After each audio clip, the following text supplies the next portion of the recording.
The UFC is in Washington, D.C. this week. Alistair Overeem versus Jairzinho Rozenstruik in the main event. Dan, Tom, I wonder, when you start looking at heavyweight fights, I mean, it's got to be like the toughest one to break down, right? Because at the end of the day, you can just say, well, these are two big guys and anybody can knock anybody out. So, I mean, what kind of factors do you start looking at when you're trying to break down a heavyweight fight like this? I mean, I could flip a coin, John, but I don't know if our bosses would really appreciate paying me for that analysis. But it is an analogy, though, right? That said, if we really look at the techniques and break it down, Rozenstruik is more than just a striker, more than just your proverbial undefeated striker where you're questioning the sample size.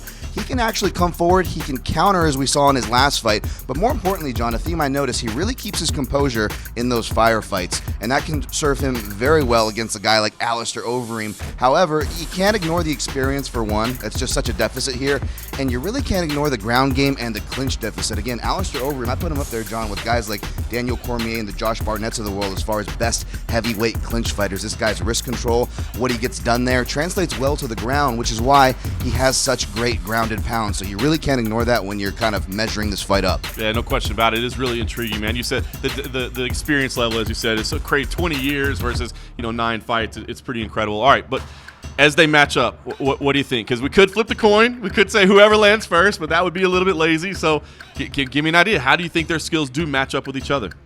It's tough. On the feet, I could easily see this going like the prediction I lobbied back when Overeem fought Francis Ngannou. It kind of compared it to Liston Patterson. Of course, Patterson being Overeem, the more skilled fighter, the more athletic.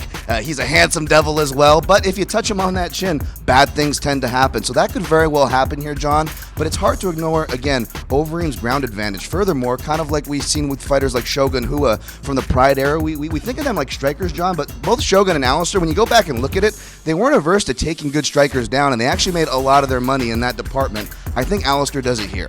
What do you think? Does he get a stoppage, or are we going? I think he gets it done inside the distance. It's hard to see this one either way going all 5 rounds. I hope I didn't just give it the commentator's jinx, if you will. You know more about that, John, but hopefully I didn't jinx it, but yes, sir, I got it inside the distance. No question. All right, well, listen, it could be very, very exciting. It could be fireworks. I think it's going to be. We'll have the young Mike Vaughn out there on site. Keep it the MMA Junkie all week long for full coverage from Washington, D.C.